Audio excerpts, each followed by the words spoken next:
not just the Russian Air Force, Ukraine's allies are also missing in action. The initial resolve has fizzled away. Now it's every country for itself, and that's what we saw on Thursday at the EU summit. It was typical European stuff. The Palace of Versailles in the background, a huge red carpet for the leaders, guards dressed in imperial style, all the pomp, none of the substance. Years later, we may look back at this meeting. The smiling faces, the grand optics, all of it will be a reminder of Europe's betrayal.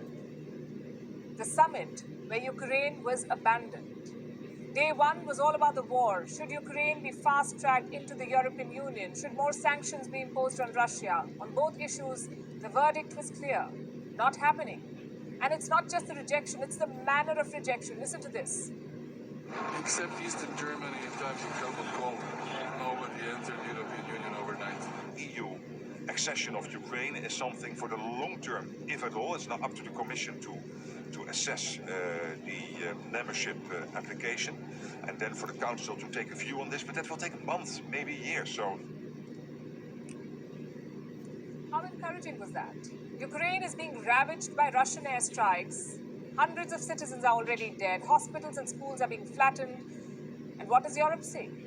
Nobody enters the Union overnight. The Dutch Prime Minister went further. He says, if at all the accession happens, it will be the long term. What good is that? Ukraine's future is uncertain right now. There may not be a long term. And EU membership will not solve the uncertainty, but it would boost the morale. Nobody is asking for an overnight membership. But what about political commitment? A promise that Ukraine will become a member for sure. Latvia, for instance, made this demand. I think it's extremely important that we, as the Union, could take this decision to have a very clear signal that we want Ukraine to join the Union. We want Ukraine to be part of the family of democratic, freedom-loving nations. Most Baltic states said the same thing. They wanted an aggressive European policy. Just one problem: nobody listened to them.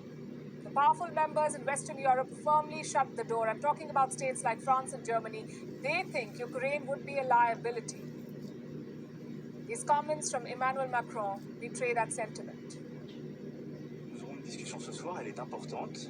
Can we begin the membership process with a country at war? I don't think so. Should we close the door and say never? That would be unfair. Can we forget about the balance in the region? We need to be cautious. Est-ce qu'on doit fermer la porte et dire jamais? Ce serait injuste. What is Macron's cautious plan?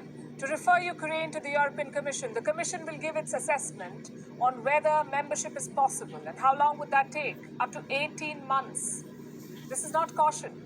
This is not pragmatism. Let's call it what it is: a betrayal.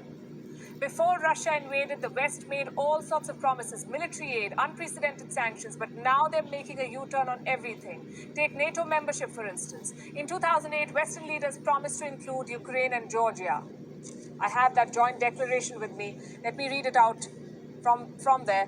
NATO welcomes Ukraine's and Georgia's Euro-Atlantic aspirations for membership in NATO. We agreed today that these countries will become members of NATO. That was 2008. 14 years later, the West is having second thoughts. The EU foreign policy chief says NATO's promise was a mistake. I'll quote from what he said. There are moments that we could have done better. There are things that we proposed and then could not implement, such as the promise that Ukraine and Georgia would become part of NATO. I think it's a mistake to make promises you can't deliver. How convenient. Just look at what's happened to Ukraine since that promise. They lost Crimea. They lost parts of Donbass. Today they're at war. All because NATO made a fake promise. Who pays for that mistake? Definitely not Europe. Let me take you back to 2014. The Euromaidan protests erupted in Ukraine. What was that protest for? A European Union membership. For closer ties with Europe. That's what the people of Ukraine protested for. More than 100 Ukrainians died in those protests. What more does Brussels want? The fact is, Europe was never serious about Ukraine. They used Kiev to poke Vladimir Putin. In fact, they're still doing it. Only one big decision was taken by the EU leaders on Thursday. Do you know what the decision was? More military aid. Europe is doubling military assistance to Ukraine, and the message is clear. You keep fighting, meanwhile, we will lounge around in the Palace of Versailles. Just think about it. The West wants to keep Ukraine in this limbo. Will they offer membership? No, they won't. Will they let Ukraine be neutral and not join NATO? No, they won't. What does that tell you? Ukraine was just a fun political experiment, and Europe is one of those typical characters you see in movies, the guy who keeps urging everyone to fight, but when the fighting actually breaks out, he scoots. Wion is now available in your country. Down.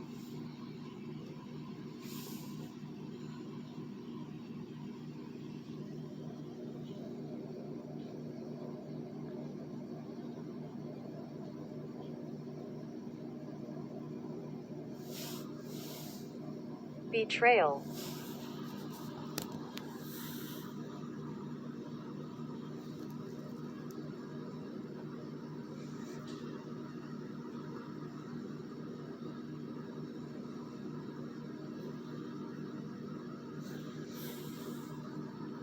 Deception.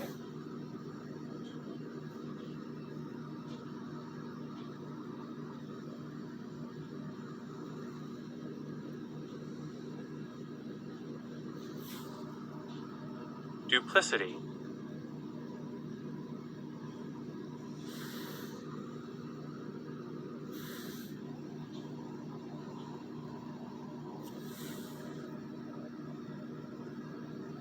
Double cross.